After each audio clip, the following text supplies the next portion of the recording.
Konnichiwa! Howdy, y'all. I'm Leslie. I'm Laurie. Welcome to Sumo Kaboom! Sumo Kaboom, where we talk about all things sumo. That's right. And we are talking about the January tournament, 2026, days 3 through 8. That's all we've had a chance to watch yet. We're going to be going back and forth, talking about what jumps out to us as really exciting or really cool storylines. We might break down a little bit of sumo for you here and there, but really it's about what we're loving as fans of sumo. But before we get into that, do you have any news that you want to share? News. The biggest news I have is really more related to the day 8, Nakabi, the mid-tournament day, because that is the big old day that the emperor, his wife, and their kid came to the Kokugikan and everybody's panties were in a wad. And I don't really want to spoil too much about it, but I will say that it was comical to me because Hakaku Oyakata, the chairman of the JSA was, led them in a procession into the Kokugikan. All the Oyakatas bowed and waited till they passed to look up again. It was a whole thing. And I guess all the wrestlers were like, maybe a little nervous because we've got the emperor in the house. And, so I won't really tell you much. There's not much to say other than Hakaku looked increasingly nervous. And he was sitting behind them in their box and looked a little tense. Like everyone seemed to notice that Hakaku was unusually tense. But I think really what was happening, he was interviewed afterwards, Hakaku Oyakata. A reporter asked him, what is Princess? She was writing something during all the matches. And I thought about it and he said, I don't really know, could be related to the matches. I think she was playing Sumo Kaboom bingo. And I'm sure she was. I'm pretty sure that she was up there with a bingo card and she was just marking off whoever had, how many wins they had. And yeah. I mean, we ship prizes to Japan. It's possible. It is possible. She could be a winner in the past and she just went by a different name. That's right. That's right. So, and if you haven't gotten your bingo card yet, you can get it on our website, sumokaboom.com. Go to the bingo tab or go to our socials. It's all on our socials. Yeah, you can play with the royal princess. That's right. Be part of the cool gang. Yeah. And I think that's it. There's really no other news that's related to sumo outside of it that I saw. I might have missed something as I usually do. But for the most part, I think that's all I can really say. Okay, that's amazing. Let's jump into day 3, maybe some day 4 if you want to jump in here. You'll see what I mean. Some storylines. Yes. Rather than breaking down the sumo, some storylines. 1, Yoshinofuji is still making the first week of this basho tournament so exciting. Thank God for Yoshinofuji. After losing on days 1 and 2, he came in on day 3 and manhandled Hoshoryu. Yes. And not just that, but then on day 4, he manhandled, is it okay if I say it? Yes. Okay, he manhandled Onosato. Yes. Both Yokozunas back-to-back on day 3 and day 4. His day 3 win was due to incredible speed at the tachiai and controlling Hoshoryu's kubanage attempt, his head throw attempt. 2 kimboshis are his. That means he gets a permanent pay bump for the rest of his career, and he's got a special prize because he's doing that from Maegashira 1. Yes. So he has collected some good stuff already, and this is just day 3. I think it's the name change. I still don't like the name change because Yoshinofuji looks way too adorable for as fierce as he is. But whatever it is, he seems to be jazzed, energized, and turning in some amazing sumo this tournament. Yeah. Totally agreed. So that is really shining strong for me already on day 3. And it just continues. One other thing I want to mention from day 3, Takanosho on day 3 and day 5. Both getting so close to finishing his opponents off and just cannot claim the win. Now, Takanosho seems to have on days and off days. It must be like such it just it must be such a small difference when your timing is on and when your timing is off. Yes, And and he also has that, I think he has a little bandage around the top of his right calf. Is that it? He has like a right calf injury. I think Murray or somebody mentioned it later on, and you can see it. It's just like this little tiny little strap that goes around the top or the base of his knee. I was like, must be trying to do something. He must have some pain or something going on there. So there may be a pushing issue with that. I yeah, don't know. on day 3, he had perfect position on a Tommy Fuji and just could not finish him off. On day 5, he had Onosato so off balance, but again, just could not finish strong with a win. So I think at day 3, I was already like, oh, darn it, it's an off tournament for him. You know. And I like Takanosho. I really like him and I want him to do well. It's exciting. He's been a Sekiwake before, so we've seen him when he's on, and he's super exciting. Yeah. 3. From day 3, Takayasu, your favorite Rikishi, his Kina Hineri on Big D Daisho. I will almost always mention my love of a throne done at the edge of a ring whenever your body, let's say you're doing the throw, your body is facing the audience and somehow you grab your opponent's arm with both your hands, pull and fling a 350-pound opponent over your own shoulder into the audience first. It is Yeah. such an incredible move. Truly, it is wrestling at its finest, and it deserves some attention on day 3. And that's it. Agree. That's all I want to Okay. say about day 3. Just jump right into day 4. Before I get to day 3 was that day that Ura, uh, went up against Onosato, right? That was day 4? I Or have to day look at my 3? notes. Day 3? Day 3, yeah, it was Ura Onosato match. Oh, yeah, and they had a mono-e. Yes. Yeah. And Yes. yes, and it was You a like that, eh? do-over, and then the Yeah. second one was business as usual. Onosato won, but I will say, I It think was exciting. a lot of people who love Ura were like, can we that was so close. I know it was a Torineoshi, but it appeared that I don't know, they always have a little bit of favor towards Onosato. I felt like the rumblings amongst people were like, "Wait a second, did Ura get a fair shake in that?" But, oh well, we I all think he still did. love Ura no matter what. He throws Yeah. himself at anything like a rocket, and that's always fun to see. It's acrobatic. Another interesting storyline is I don't even know if I could think what he looks like. Oshoumi up against Rudin. Now he's pretty impressive, and he did a beautiful. I think it was it was an uchari, a backwards pivot throw on Ryuden, and I just want to mention that because again, sometimes when you see an uchari, you're like, oh, that's impressive, but Oshoumi, as we'll find later, has a little bit of energy in this tournament, and I'm just putting him on the radar for all of you.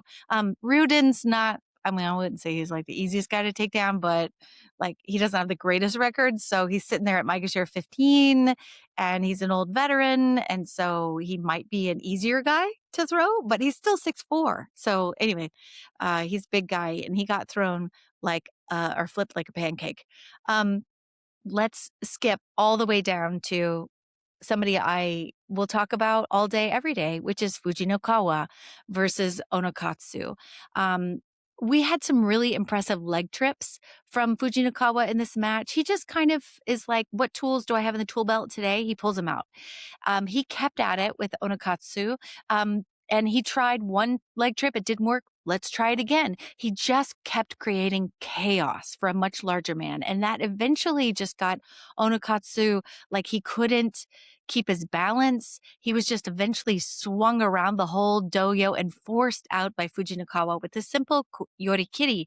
But I love this guy. I love his mighty heart. And yeah, just how much energy he's willing to throw into a match, no matter how big his foe is. Another interesting one was Kirishima versus Wakamoto Haru, and this was all about patience. This match was really fun because Wakamoto Haru at the Tachiai came flying out like a rocket at Kirishima, and Kirishima just stayed calm. He wrestles in a lot of ways like Kakuru does or did, just he just has a certain now that he's a veteran, a certain kind of like, I can work with that no matter what energy he receives from the other guy. And he just wiggled, waited, gripped on. And that's also what both guys did, Wakamoto Haru and Kirishima. They waited, they wiggled, they gripped on. They both were Sounds like a great. great Friday night. Right, right. So, but they were really both good at offense and defense is I think what I'm trying to say. Got it, They got it, were got it. very equally matched, but Karishima actually had the stamina. And after a while of extreme dueling efforts, Wakamoto Haru kind of gave in, and Kirishima had the position and brought Wakamoto Haru to his chest, forced him back and out. And that was a Yorikiri win as well, but that put Kirishima at 4-0 and Wakamoto Haru at 0-4. But I thought it was a fun match. A surprise win, Ichi Yamamoto over Kota Zakara, who just kind of, Ichi Yamamoto's just stayed in the hunt, kept pulling Kota Zakara upwards and eventually bumping him out with the belly bump, the Gaboriyotsu. So that had a lot of staying power. And I always love, I don't know what his record is leaving the tournament on this day, but whatever he's doing to get home as fast as he can after the tournament seems to be bringing him the wins, or it did up against Kota Zakara. Let's talk about Oho versus Ionishiki or Aonishiki. I always say Ionishiki because I'm Texan, but it's Aonishiki. This was amazing because it was an Abise Te Oshi win for Oho. So Oho won with a pancake. And what Oho did was pulled up and in and on Ionishiki and made him more upright. And then he gets into this position where he does this. Let me read the definition. If some of you hear these kimarite and don't know what it is, I'm going to read you the definition of a abisiteoshi. It's a powerful winning technique, obviously. It's where the attacker forces their opponent backwards and down, often by driving them into and leveraging a strong forward push to make them stumble and fall out of the ring or off the doyo or off into the ground, overwhelming them with a forceful frontal push down. Now, a lot of the time people confuse it with oshitayoshi, which is a frontal crush out, but this is a frontal force crush down, if that makes sense. It's a drenching force of the attacker. And this match was exactly that. So I was impressed with seeing that technique, and that Oho was one of the few people who could toss around a very, very strong Aonishiki. And that gave him his first loss, Aonishiki. Did you say drenching force? Drenching force. That is what the Wikipedia or whatever the sumo blog of whatever terms say. Drenching force. I thought that's actually, it kind of makes sense. You know, when you're in an airplane and it goes, and you feel all that energy pull you downward? I think so, yeah. Yeah. Was this the bout where Oho grabbed underneath Aonishiki's arm to pull him up and Hmm. high enough to be able to push him down? Is that this Think match? so. Yeah. Okay, got it. There were Got a it. couple of people who managed to get in and pull up on Ionishki, but it's taken everybody a really long time for at least a few of them or a couple of them to actually figure out how to do that. He's impossible, but he did it. Um, we had last bout of the day. Yeah, we mentioned Yoshinofuji versus Onosato because Yoshinofuji is on fire. It was in Watanabe. He jumped out at the tachiai and rushes sort of sideways as Onosato is pushing and driving him actually backwards. He's kind of going sideways, but Yoshinofuji in that sideways position is trying to just immediately set up for a throw. And instead of being forced out himself, he did a beautiful throw, and it was an underarm throw, and Onosato fell for it. And yeah, this was his second um, win over a Yokozuna, and that was day 4. Give that man a prize. Yes. Okay, 2 favorite stories from day 5, way back on day 5. 1, Shodai versus Fujinokawa. Yeah. Now, when these guys started, the commentator on the day that I was watching said, Mhm. "Now here we are, an experiment between polar opposites in terms of personality and sumo style."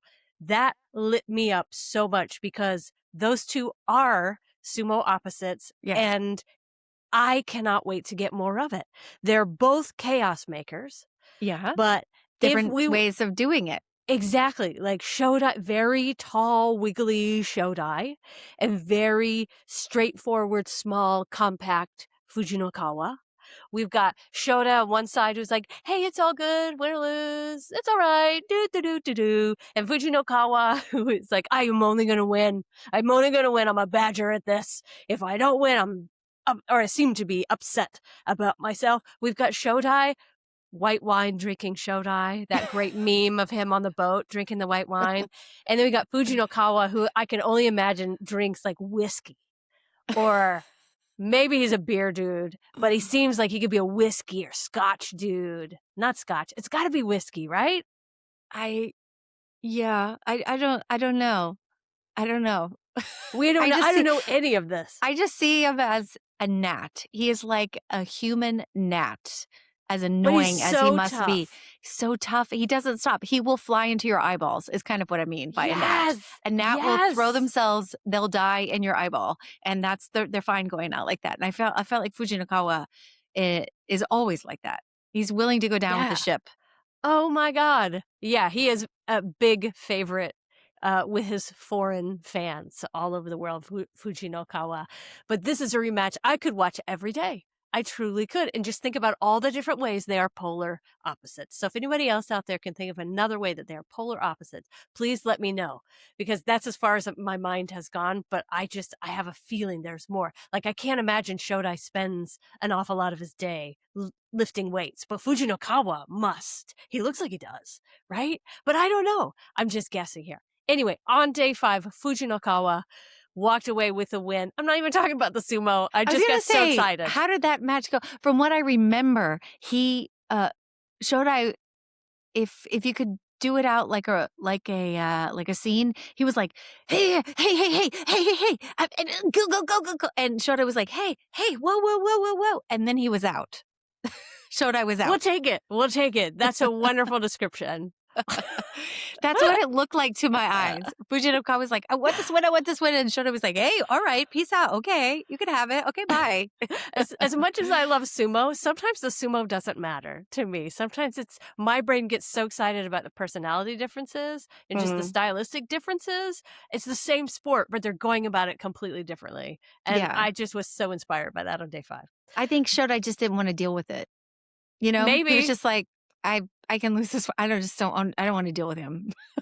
Yeah, Shirley just has this like devil may care attitude. Doesn't really matter, but that is not Fujinokawa No. at all. Okay, my fave fight.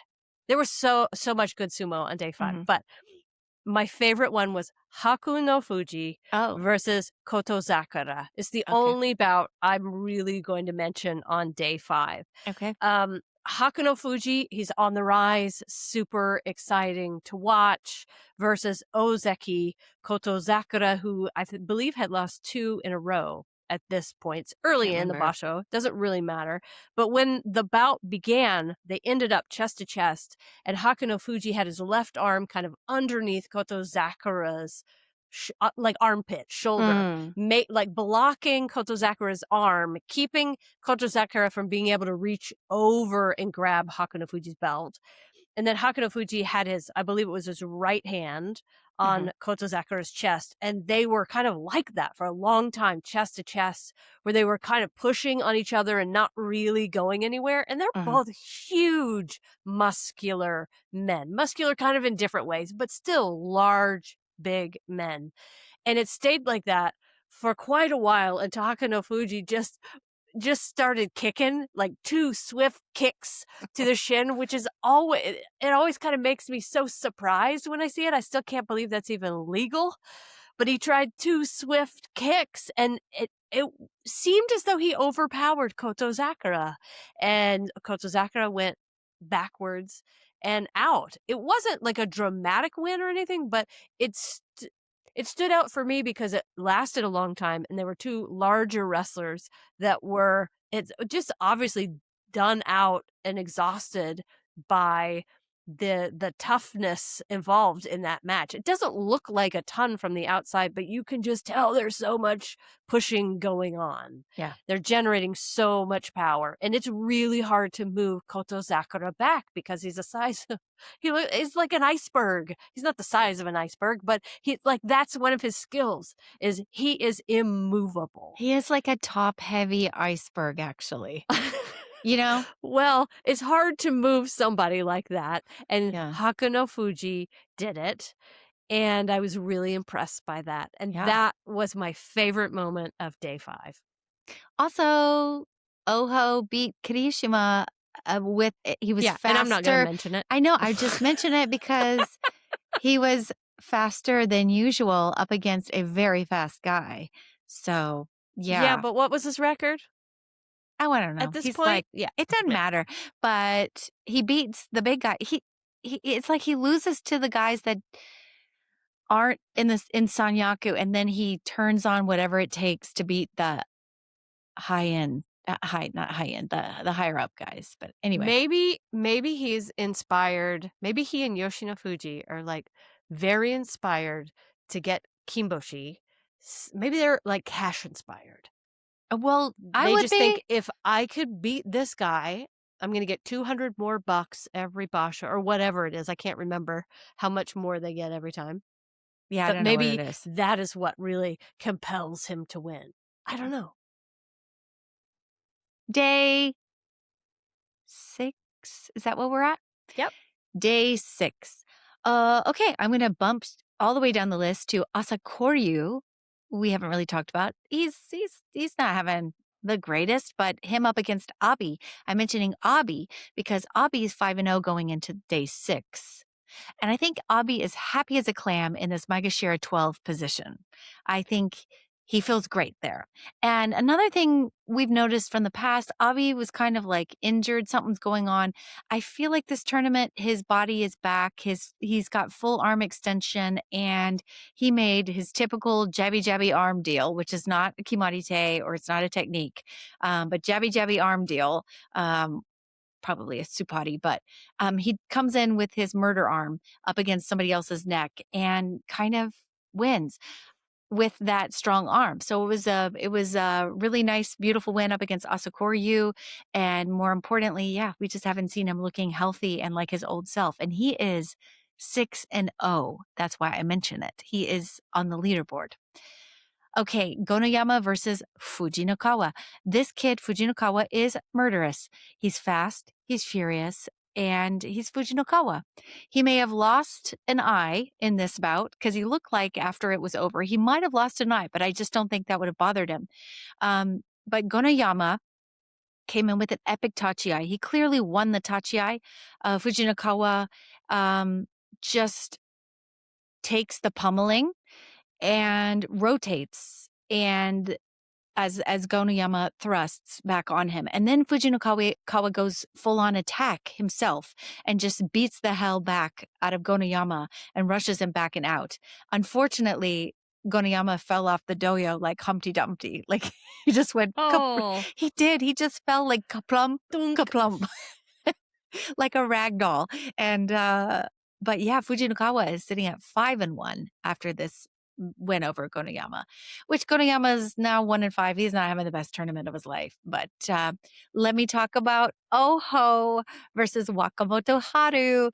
I mentioned this because you ought to like the technique. Okay, so how this I do. started. It's my favorite. I already know. Yeah, I know exactly why you picked it, and I agree. I'm so glad you wanted to talk about it. Okay, so how it started, Oho has more weight and a bit more of an advantage, and Wakamoto Haru sort of withstood the powerful tachi coming from Oho. But immediately, he grabbed the shallow mawashi of Oho. and right after that Tachi blast. And then he kind of that grip he started that started to make Oho a little nervous. So Oho retreated backwards and tried to evade laterally and attempted a slap down as he's retreating, which is not a good idea. But Wakamoto Haru stayed glued with that front shallow grip on his mawashi and is just going along for the ride wherever Oho wants to retreat to.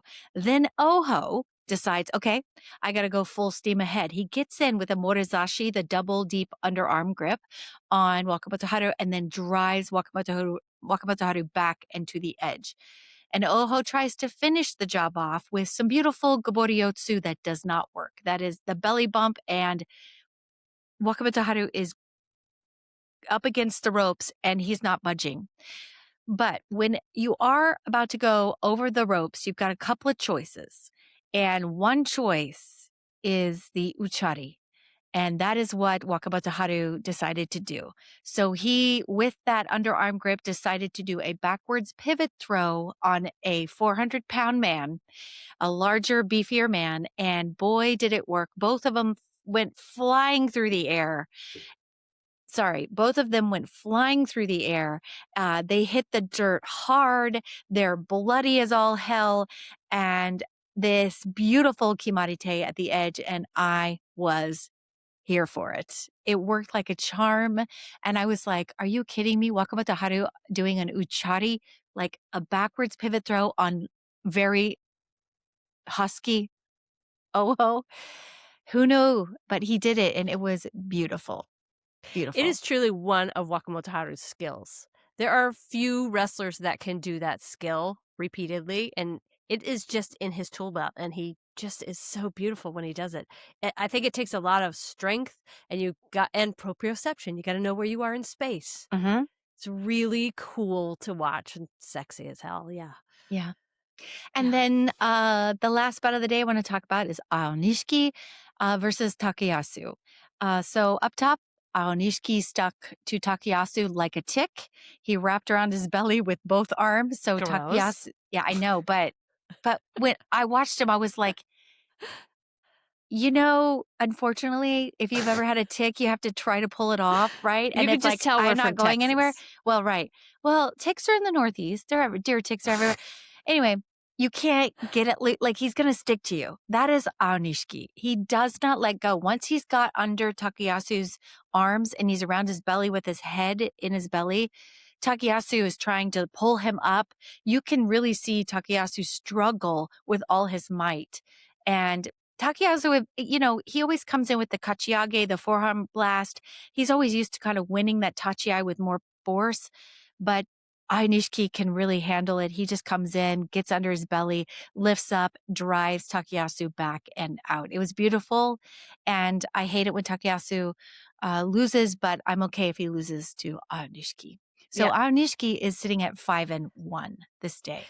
Maybe we should call Awa Nishiki like a sticker or Yeah, a a leech, sticker a burr. a Although, burr, a sticker burr, that also may be Texan. burr. You know We what got to burr? think of another word for it because leech doesn't sound good No, and you don't like either. the tick. I don't, just not so arachnid positive, you know? There's just got to be a better. Okay. I don't know. I don't know what. I don't know what it is. All right. There's got to I be a don't better know. way to describe it, but it does. It's appropriate. Yes. Yeah, I he just want sticks to to him. find a better noun. Yeah, better descriptor. It's all right. It'll come to us. Yeah. Or maybe one of our listeners will help us. Yes. Besides the blue Velcro? lagoon or whatever they call him, like the blue avalanche, the blue lagoon, the blue something. That's what they call him. I don't know. Day 7, I took notes on day 7 because day 7 was so freaking exciting. So I will not mention It my notes, was. but I will say that day 7 had all the goodies. I agree. Day 7 was so, so good. And before I get to the sumo, I just want to say what I am loving, and I'm not going to give you specifics on this, but I'm enjoying watching Shishi develop. He's looking more aggressive this time.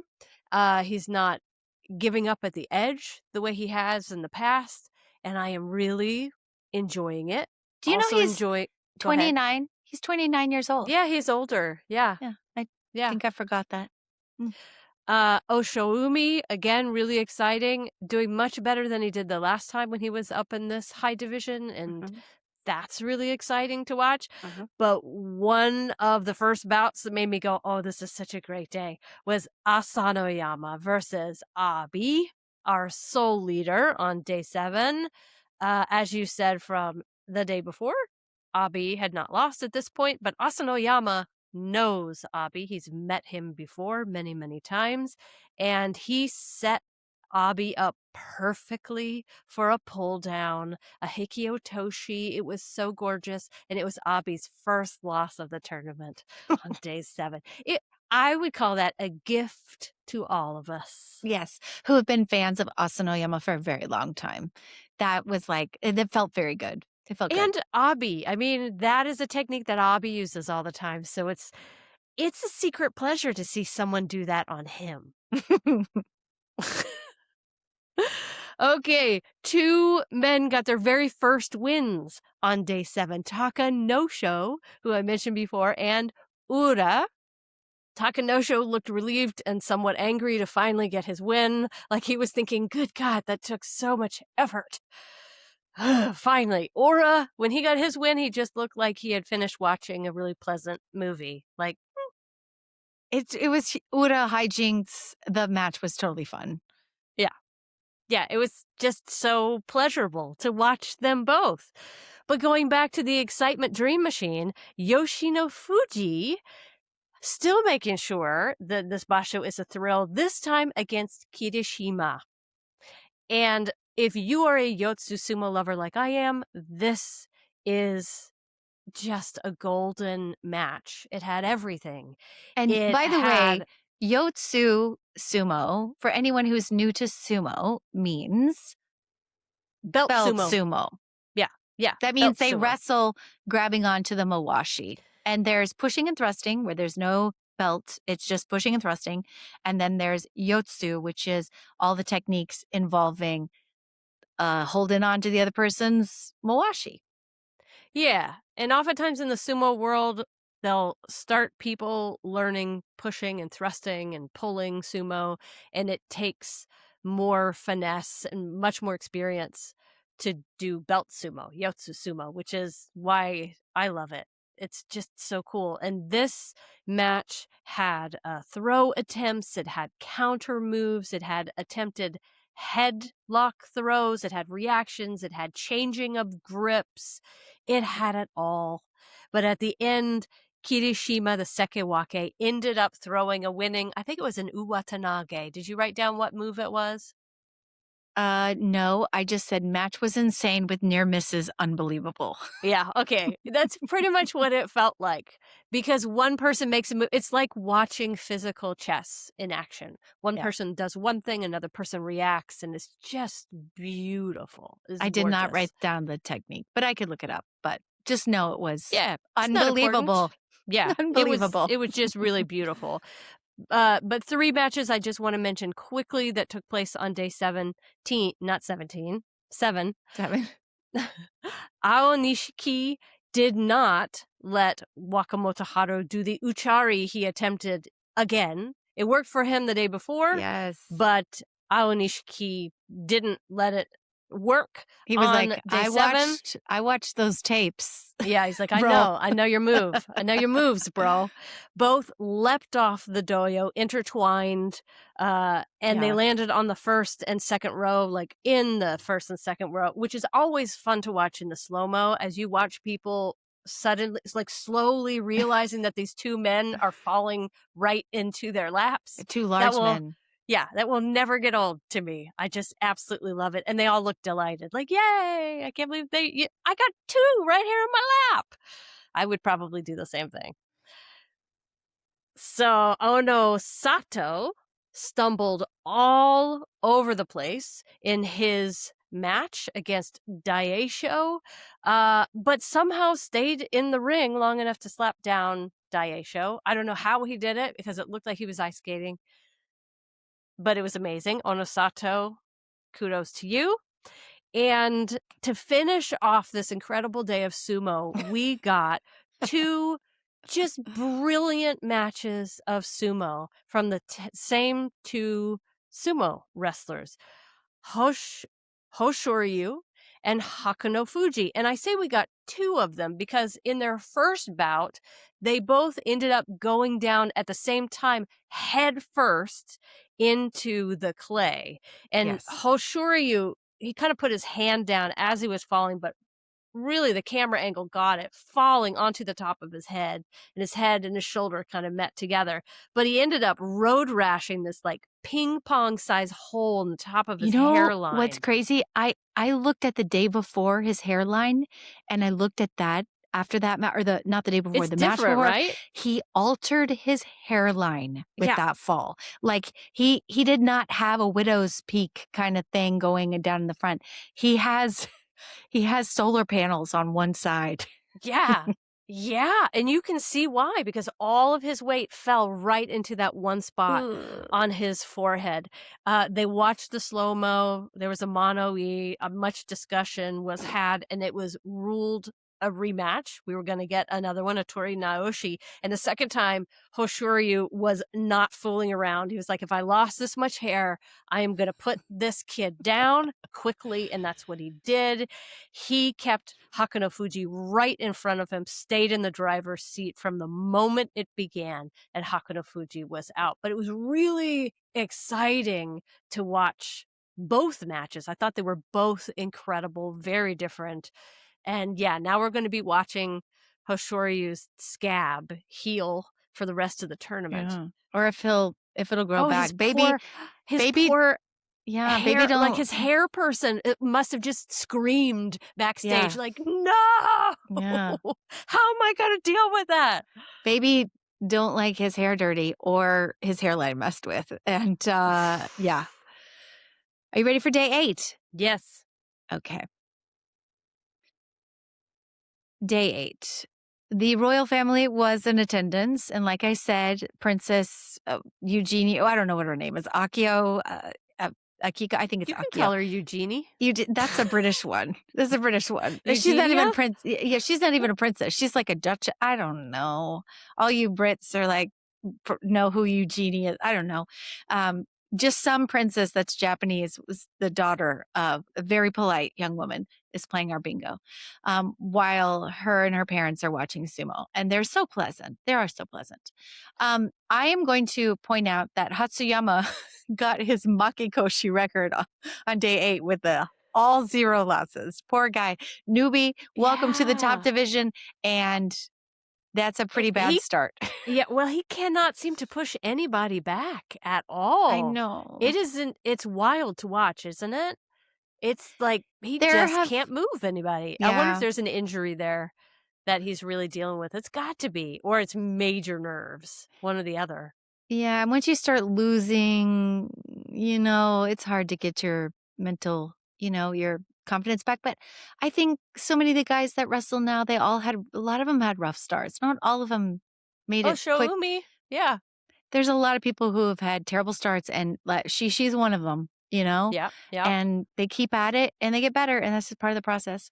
I want to talk a little bit about Tokiaite versus Abi, only because Abi looked again dominating, and he did dominate Tokihaite with that forearm blast that Abi doesn't always give. He gave that up top, and that gave him the advantage. And then that murder grip that forced out Tokihaite, which gave him a 7-1 record.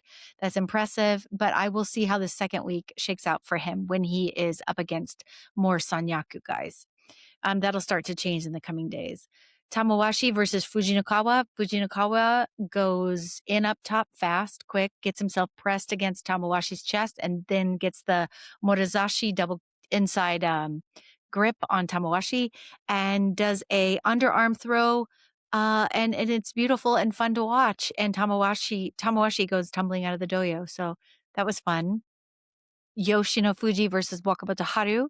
This was a nice bout. It was a huge tachiai between these two guys. And immediately Wakamoto Haru tried to lift up on Yoshinofuji, but that didn't work because Yoshinofuji has incredible core strength just like Onishiki.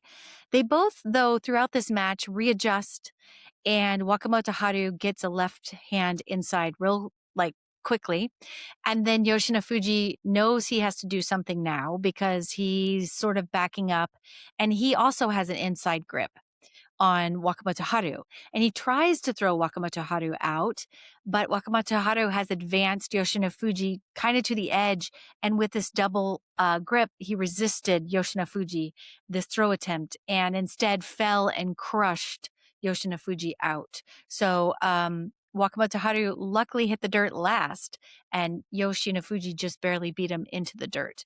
It was a very close, tight win for both of these guys, but both men were on fire, and it was just really a fun match to watch. A lot of fire in that one. Wait, was it a third Uchari attempt? Is that I what you're saying? Yeah, basically with the Uchari, there's a couple of moves you can do when you're up against the ropes, and it's a desperate attempt. Like I think they call it in a lot of the definitions a last ditch effort. And a lot of guys, if they find themselves there, like, I got two choices, and this is the one that seems obvious. So I think he tried to do that, and Wakamoto Haru just resisted and was like, nope, I'm going to pancake you. And Wakamoto Haru had the experience of the prior 2 days of doing that on other people. So he probably knows what that feels like. So that's why it didn't really work for Yoshinofuji. The match of the day was Kirishima versus Aonishiki. This was a very fun and spirited match. Up top, they had an explosive tachiai. Kirishima does a kachiage forearm blast, leans in, and he got the left hand inside grip. And he gets that grip, but Ionishiki feels that and too quick also gets the left hand inside grip on Kirishima. So they're both gripping onto each other's left side. Um, And Karishima actually looked like the first person that I've seen that has, or one of the few people who has successfully lifted up on Ionishiki and gotten him up with the leverage up and a little bit uncomfortable. Um, and normally Ionishiki doesn't budge, but Karishima was clever and oh so very strong. So he lifted him up, left him up, but he did it at an angle, not like a direct up. He pulled him at an angle and up. So I think that might have been part of that off kilter thing that really sort of made Ionishiki struggle and try to wiggle his way back down and into his comfortable crouched position. And, you know, the position he loves with his head in the chest of the other of his opponent. Um, but at this point, Kirishima was charging and had gotten now a deep grip on Aonishiki very quickly. Aonishiki tried to pivot and throw at the edge, some sort of overarm throw, but Kirishima knew what was coming. So Aonishiki tried to do a little leg trip in there too. I mean, he was like, this ain't working. Let me try this. This ain't working. Let me try this. Kirishima was also like, you're going to try that? No prob. I'm Mongolian. I'm okay with your leg trips. You're going to do it again? Okay. I'm all right with that. I know what you're doing. Kirishima was like, I'll just pull this guy in, go chest to chest. And with a double inside grip, he sinks down himself lower than Ionishiki. And Kirishima then crushed himself down on Ionishiki instead. They both tumbled out of the ring. Ionishiki hits the dirt on his bohonkus, as they say in Texas. I'd love to see this match. I like to see the first glimpse that I saw of Ionishiki's face when he's really stressed and like panicking, because he did in this match. And he is like a fish on a line. Like he's just gonna go as hard as he can go. He's got so much spunk. But Kirishima was the veteran, and I think his experience and knowing what to do with an opponent that's really hard, it really showed up today, and it was a beautiful frontal crush out win for Kirishima. Maybe he's been watching the tapes. Perhaps he's been watching the tapes. Yep. And then Daisho versus Hoshoryu. They have a 14-4 record of Hoshoryu winning all the time between these two guys. It favors Hoshoryu. But Daisho, with a little bit of the old magic at the edge, pulling while retreating, which is not always a good idea, he got a Hitaki Komi slapdown on the Yokozuna at the edge. Hoshoryu hits the dirt, and Daisho even got the interview. And he was like, well, it was a bit of luck, but I'm glad I got it, but he's like, he's not really all that impressed with an interview. But yeah, I thought it was fun to see Daisho in the interview booth because we don't always get to see him being interviewed. But he's not in Sanyaku, so he got the Kimboshi today. Good for So him. good for him.